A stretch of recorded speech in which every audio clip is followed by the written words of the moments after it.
Welcome everyone to today's Midnight 6.6 training. In today's training, we'll be going over Midnight's POs and proofs system. In particular, we'll be looking at how to set up vendors and vendor contacts, how to add items that would be purchased through a PO to your vendor, of course, how to create the purchase orders themselves, and how to create PO requests that would eventually be turned into POs, and reporting and administrative controls that reference the PO system. We'll also take a brief look at our proofing system.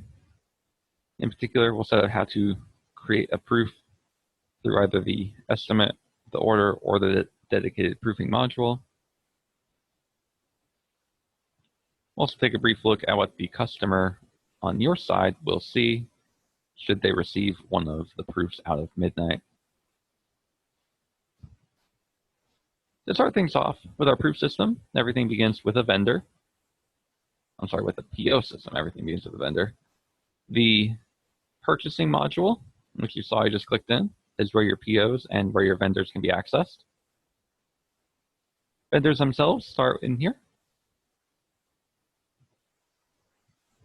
In this case, you'll be brought to a screen that has a search area where you can search for your various vendors. You can use the empty boxes at the top of each column to filter down your rows should you have many different vendors or perhaps pages worth of vendors to sort through. Additionally, if you need to search for vendors with more accuracy, you can utilize the extended search button here. You can set up user-defined fields or up to 30 customizable fields on each different vendor account profile that you have. These can be defined in the admin menu as options, like you'll see one I have here for a contract renewal date. And when you select one of these, you can type in a value that you're looking for, click submit, and then have your search results bring back whatever meets that criteria. To create a new vendor, all you need to do is click the green Add New Vendor button here.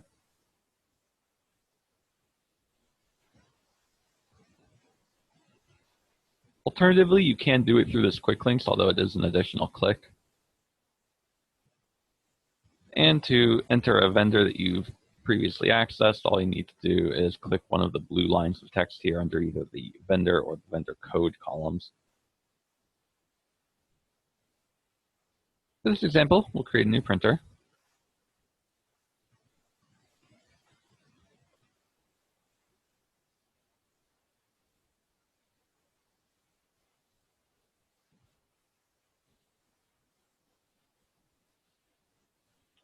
This printer will serve as our vendor in this case, and we'll be able to order materials that could be produced either as stock or as printed merchandise from this vendor.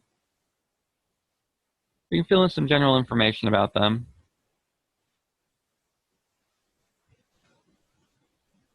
In this case, I'm providing a code. I'll fill in a contact name, an address, and all the other pertinent information you can fill out as you go. The company that you select here and the terms that you select here can be adjusted within your admin menus, so that way you can customize the list of options that are present within them.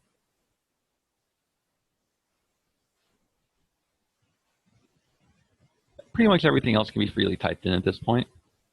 That includes the notes that you see under this Notes tab, and this contract renewal date, which is a text field or calendar field in this case that represents the custom defined field that I've created for my vendors to all have. Do bear in mind that your UDFs either do not need to exist or can exist but will be different. You can set these up to reference type fields or just empty text blocks. You can set them to reference calendar fields, in which you click down and you select the calendar date, or you can hand enter it as well. You can also select number-only fields to represent, say, a percentage. And there's a couple of other options you can set, and we'll go over those all later. The Contacts tab is where you would build the additional contacts that you would associate with your vendor. In here, you can click the Add Contact button. In doing so, you'll be brought to a new window in which you can fill out general information about a secondary contact for that particular vendor, such as, of course, the name, the email address, the phone number, and anything else that's tied to them.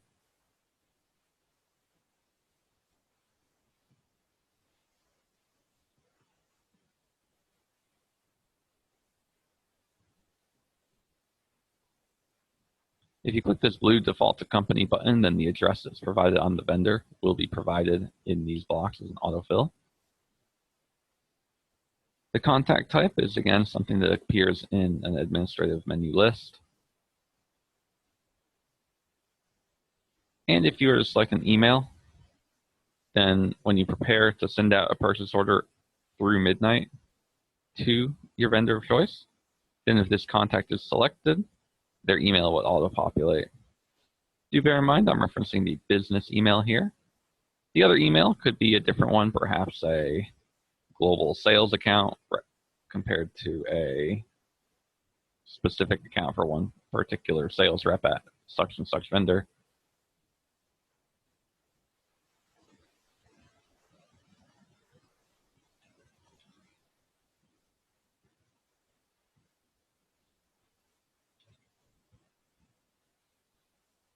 For this example, we'll just leave it at that, hit save and close. And we'll see that we have our email here. I didn't fill out a phone number in these cases. As in this example, a phone number isn't necessary beyond what you may have listed here in the header.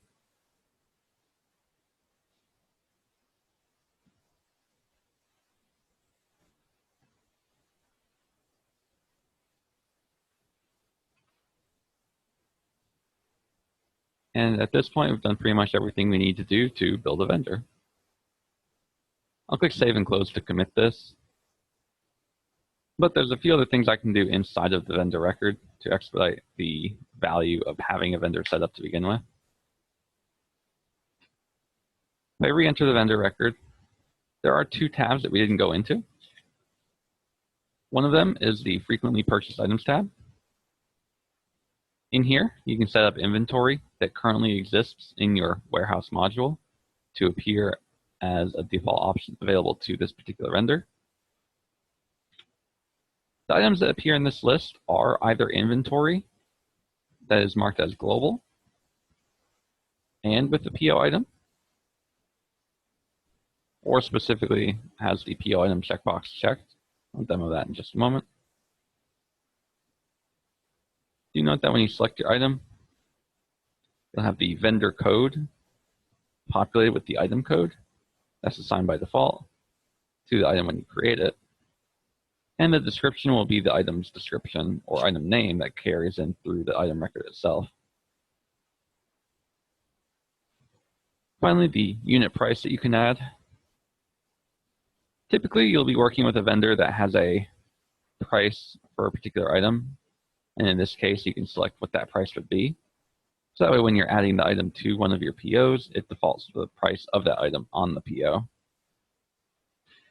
If you need to account for different pricing each time, then you may need to leave this unit price as 0 to indicate that your users, as they're entering the POs, will need to enter the price for each item under the assumption that either the price will vary based on quantity ordered, or maybe you just get different quotes from your vendors depending on when you order from them.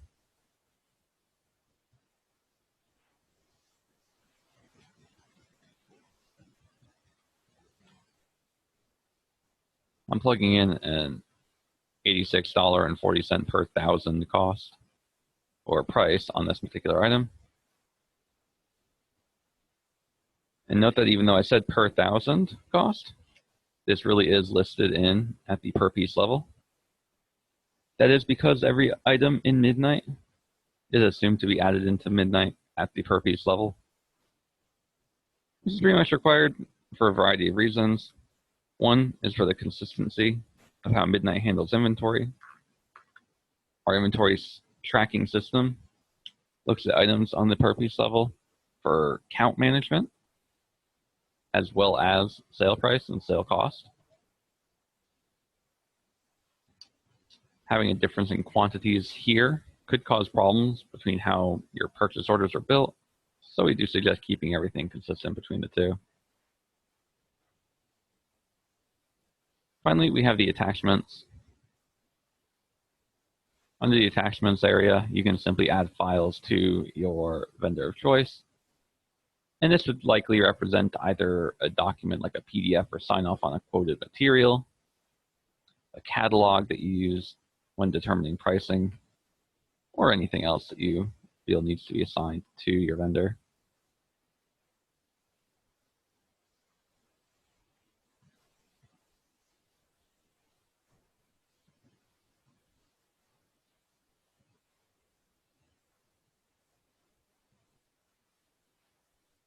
Now, after you've created your vendor and assigned an item to them, or not, then you'll need to create your PO.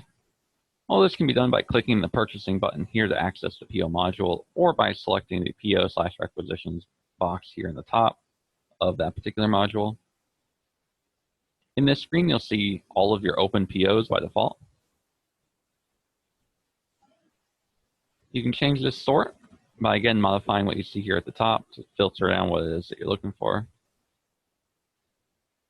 And you can filter down your information even further by typing in information in more than one column.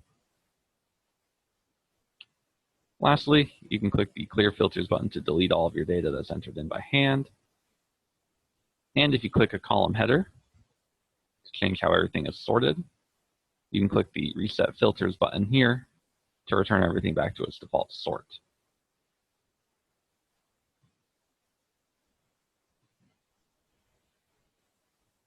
You can use the extended search to look for closed purchase orders, as well as search by an entered date range, and just like in the other screen for our vendors, up to 3 different user-defined fields, of which 30 can exist.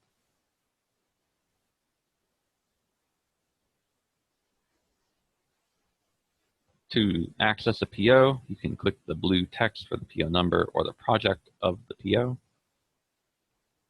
There is one difference here. You can click the Recently Visited tab to expand it. And in this case, you can access up to 10 of your most recently accessed purchase orders.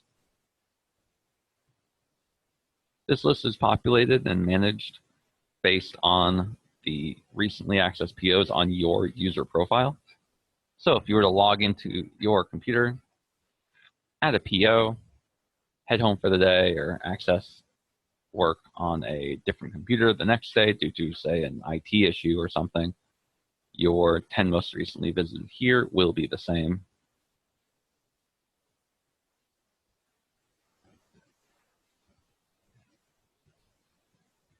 Lastly, to create a PO, you can simply click the green New PO button here.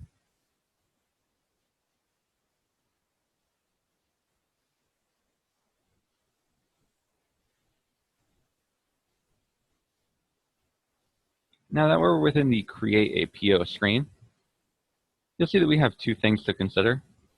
Number 1, from the very top, we see a radio icon for the Request button checked. This is an admin level option that can be applied.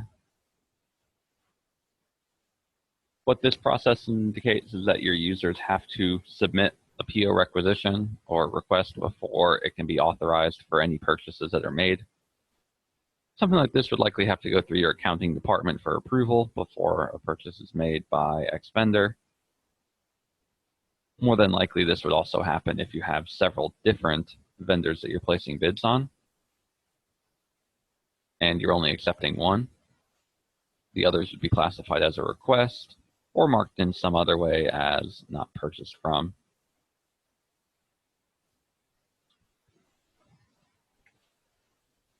I'll change this to a purchase order under the assumption that I don't need to seek approval from anyone else. And from here, we can just go down the standard process of adding our vendor, seeing some information default, such as a phone number, terms and conditions. We can select our contact. In this case, I'll select Jessica. That was the first one I added to the vendor. We give our vendor a PO name.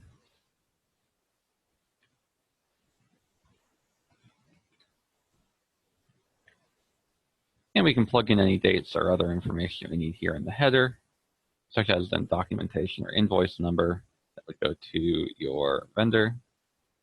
The PO number if you need to change it from, in this case, 56 to any other number of choice. And any of the days referencing the invoicing process, the shipment, and or the closure of the PO itself. From here, under the Items Ordered tab, there's two things that you'll see in here that will pretty much follow suit in every process of your purchase order. Number one, you have the ability to select items that are assigned to your vendor under their frequently purchased items list by opening this drop-down and selecting the item of choice. You'll see our unit price has carried in, and there are some other details from the item that have loaded in by default if you had created it this way. From left to right, we have the description, which we can overwrite if necessary. We have the PO's unit of measure, which allows us to change what we're designated this as, either a each or per 1,000 factor, which updates our base factor here. So that way, if you were to say order 1 box of envelopes, and the envelope box includes 1,000 pieces, then your quantity accounted for will reflect that.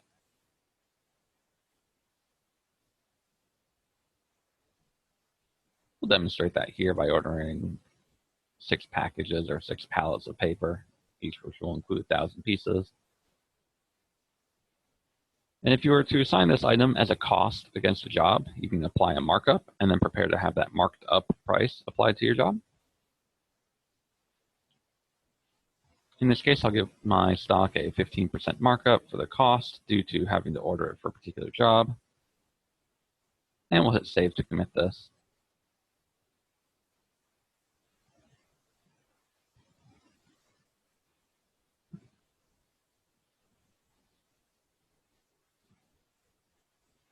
Now, one thing to bear in mind is that if you're going to assign inventory to a job for a job costing expense, you do need to select the job manually.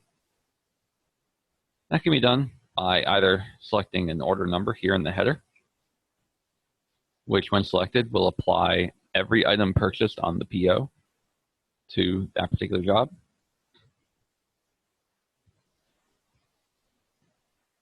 Alternatively, you can adjust each item on a PO should you be ordering more than one item.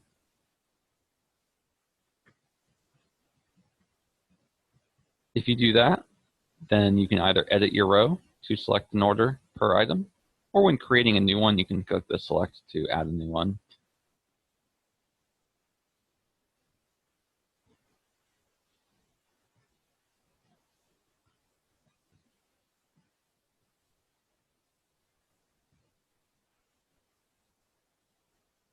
The next process from this workflow, after you've assigned your item, given a markup, etc., could be assigning and adding a new item that isn't something carried by your vendor under their frequently purchased items list.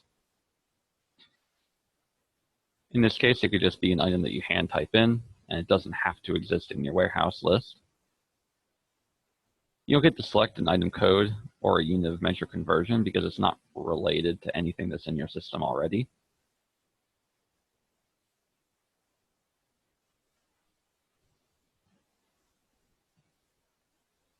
You may also, in that case, not need to tie it to a job, and in that case, you can just leave the order number blank or have it default to this. I'll adjust this one so it defaults based on what I selected a moment ago. And now we can see that we have our stock and also a batch of envelopes ordered.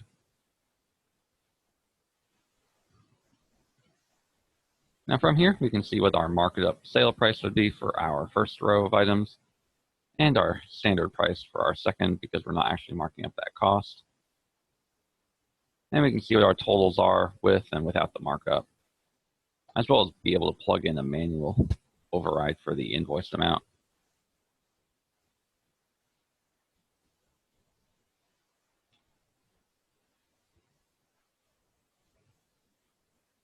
If you were to create a PO based on everything that we've just done,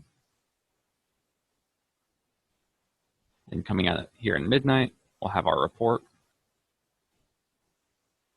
This report will show information on the vendor, contact info, etc. A ship to information, which will reference the company that you've designated for the vendor, assuming that this is going to reference yourself. And then you'll have each item listed here, knowing that the item ID item currently exists in Midnight, and the envelopes do not as an item. We'll also see that the 668.40 cent total references our total without markup. The markup will be assumed to be associated with the order in question for profiting. And you can convert it to a line item that will get pushed over into the order, following a pretty simple process. That can be done by going to the quick links here and selecting Add Items to Order. What this does is it allows you to push the cost of an item over to an order, knowing that it will take the unit price or whatever it is that you purchased the item for, and it will apply the markup of choice to make your line item cost this much. You would check the item that you would want to apply to the order. If the order has been selected on the line item, it will default here. And you can assign the service that you'd like to associate it with.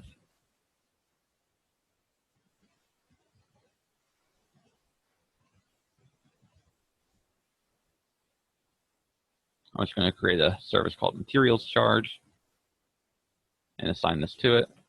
And once I hit save and close, then my item's been pushed over. Finally, while we're in the PO, there are a couple of other things we can do. We can plug in a comments value, which is just a general comment text. And we can adjust the shipping and billing information, knowing that the default bill to will be yourself and the default ship to will be yourself. But you can adjust these if you were to, say, pick a different company and then copy ship to or bill to from company. Or you can manually change this information to make it into what you need it to be.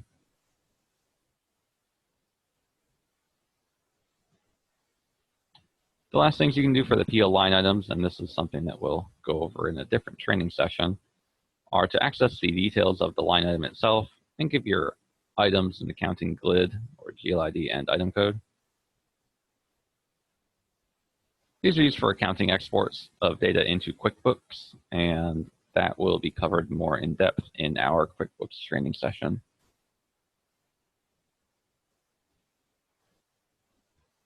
So we'll save and close out our PO number 56. And we saw that order 1769 was the order that we associated everything to. If we jump into this order, we'll be able to see that in this case, under my purchase orders tab, there's a green line. This tells us that we have a PO assigned to this particular order, and we can see a little bit of information about it. Additionally, we can click the PO number to be brought into it to make any changes necessary. And because you can do this in one way or the other, you can, under this tab, hit the Add New PO button while creating your order or modifying it so that way your PO can be assigned to the job, or you can set up a new one on the fly. Additionally, under our Fulfillment tab, we'll see our line item. In this case, it's Canary Yellow stock. And it came over with that marked up price to show us what our extended price is true. We can see this in tandem under a job detail report. This report will show the expense of the item from the purchase order.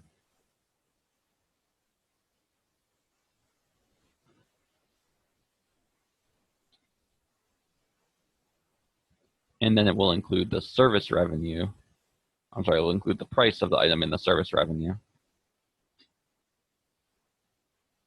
So now we can see that we do have a little profit that actually comes from the item itself.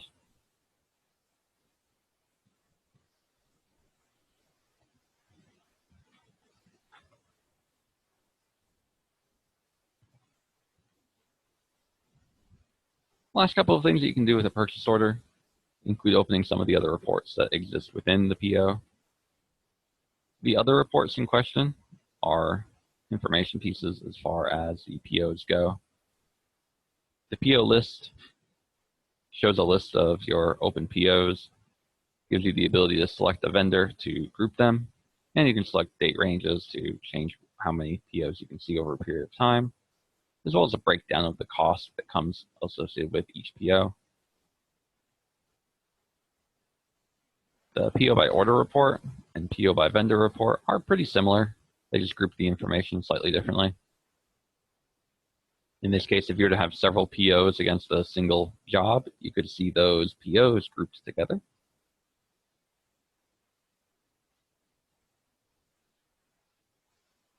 And our PO by vendor report does pretty much exactly what you'd think.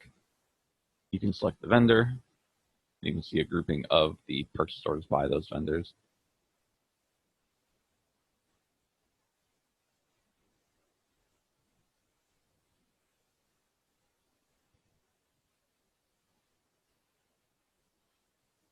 That pretty much covers the ins and outs of our purchase order system. The few areas in our admin menu that account for the various dropdowns that you saw come from, one, the estimates and orders submenu in the admin list, in which you can define your terms. These terms, of course, again, you can apply to the vendor themselves, or you can apply it on a PO or change it on the fly.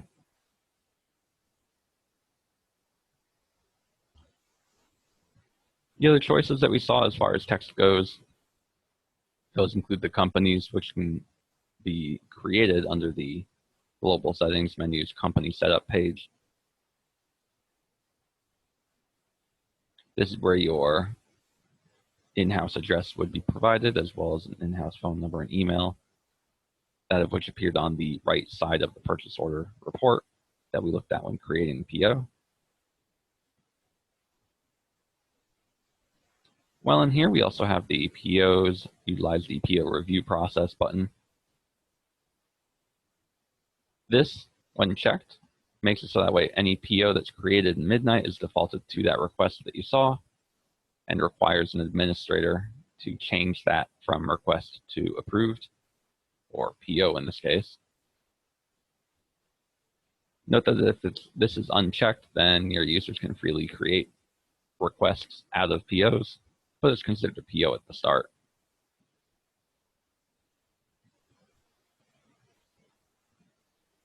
There is also the user-defined fields list, in which we saw existed on both the vendor and the purchase order level.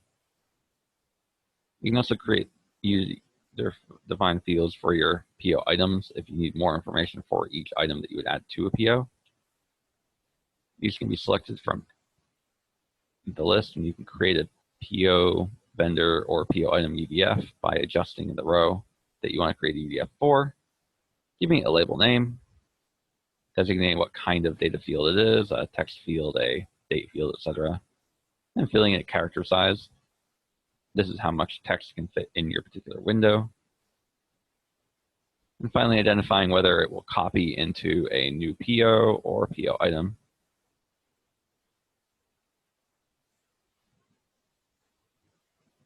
Vendor UDFs don't actually have the ability to copy, since you cannot copy vendors in Midnight. And the export box here is specifically for estimates and order-based UDFs.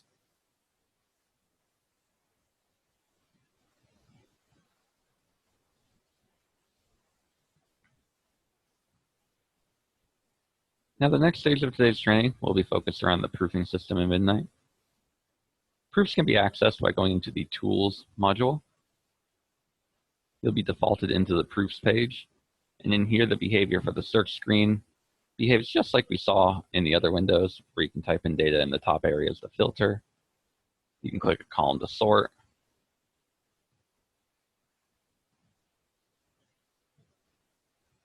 And you can access your 10 most recently visited POs by clicking the expandable recently visited tab here on the left. The extended search allows you to show for POs that have multiple approvers and have one line per approver, and allows you to search for closed POs as well.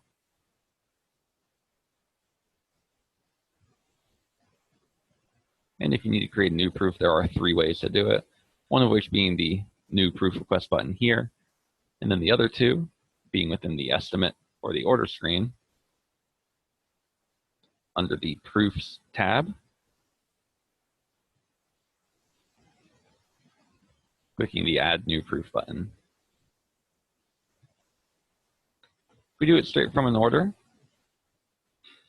this, much like the information associated with the purchase order, will be defaulted to the job in which you're loading it from, as well as have the customer preloaded in as well. And if you do it through an estimate, it'll be the same, but for the customer and an estimate. You can give your proof a description.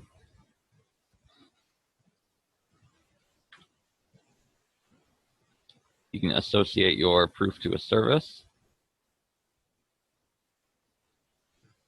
You can add some comments or general text. And you can presumably add one or several different files, knowing that there's a 20 megabyte limit per file that's assigned to be able to be stored per proof. If you have files that are incredibly large, you may need to have the comments include information that would say link a user to a Dropbox or FTP site, wherever your data is stored.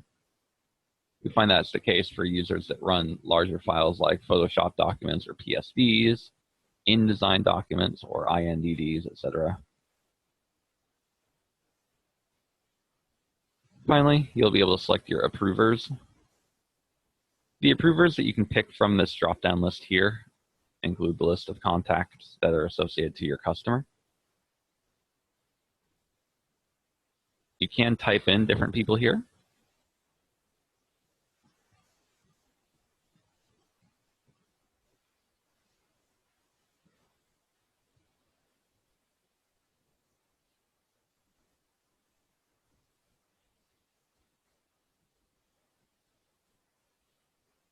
And when attempting to add an item to your PO, to your proof, you can select just about any basic file type, knowing that if something isn't compatible, like a rare image type, then you may want to make sure to have a zip file for that particular item created. So we'll push over today.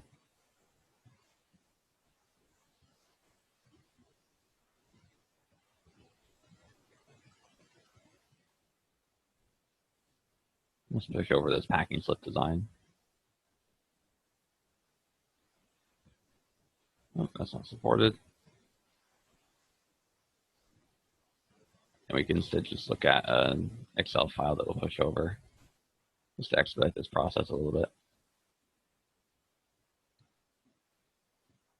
From this case, we'll hit the Save and Close button, and we'll be prompted with an email pop out.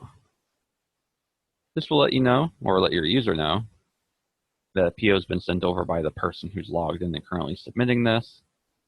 The from address will be defaulted to the employee's email address that's listed in their employee profile. And the to will be any selected approver from the previous screen.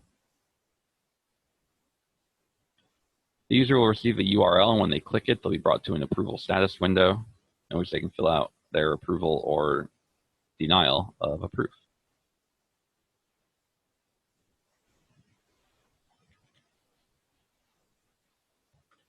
I'm going to add myself here as an approver so I can receive the email and show you what the customer will see. And when I hit Save and Close, the email will actually be sent. If you've done this through an estimate or through an order, you'll be brought back into their respective estimate or order. And if you do this through the proofs, you'll be brought back into the main proofs list.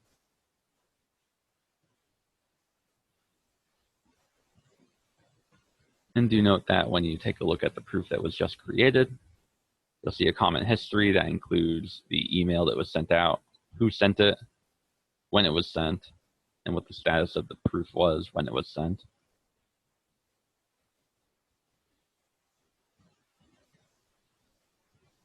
Now, what has happened here is that a proofing email has been sent to my email account. This is what will have been received. If I click this web link, I'll be brought to a screen in which I can download the file or files that were included. I can see the approval status of anyone else has been assigned as an approver. And should I approve or reject my proof, I can click one of these bubbles and apply comments as needed, as well as upload a new file if something needs to change and I have a new file that's built for it.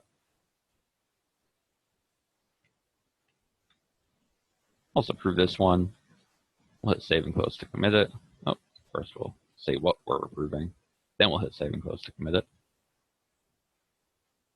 Everything's done for the user now. An email has now also been sent to me. This email shows me that a specific user, one of the email addresses that's assigned as an approver, has done an approval in the subject line, and then we can see the details of what the approval is here.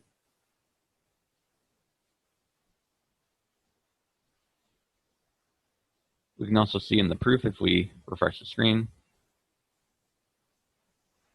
that we do have an approval status and what it is that the user approved. And we can see a history comment of that particular approval.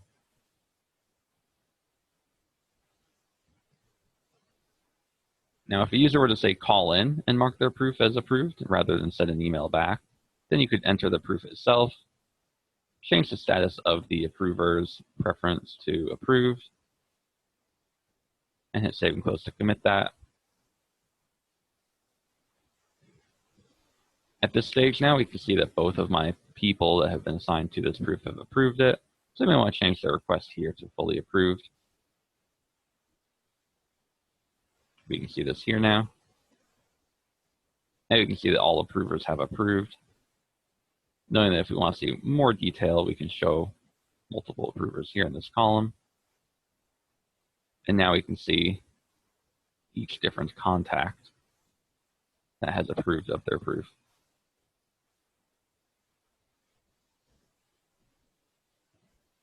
Additionally, if we go back into the order that we pull our proof into, then we can see under the Proofs tab that 1, there's a green line there that associates the proof with the job.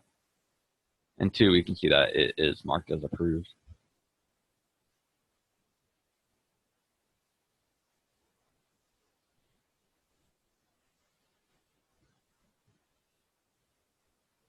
There really isn't anything else to discuss with the proof approval or proofing workflow. The only small things that you may see that matter include the contact and employee email addresses. If you're attempting to send out a proof through Midnight, you can change somebody else to the proof creator. Assuming that they have an email address set up in their business account email or their work email here, then this will be loaded in when they're selected on the outgoing email pop-out.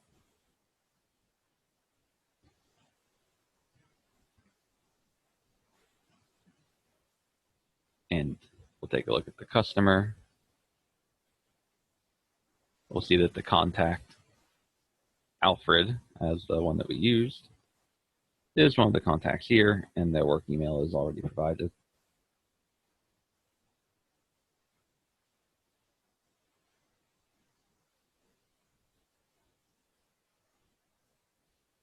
That covers everything for today's Midnight training session. Thank you for attending. And we'll be preparing to go over the next training session tomorrow. If you have any questions, you can reach out to us at support@printreach.com, or you can call in at 425-828-9495 extension 2.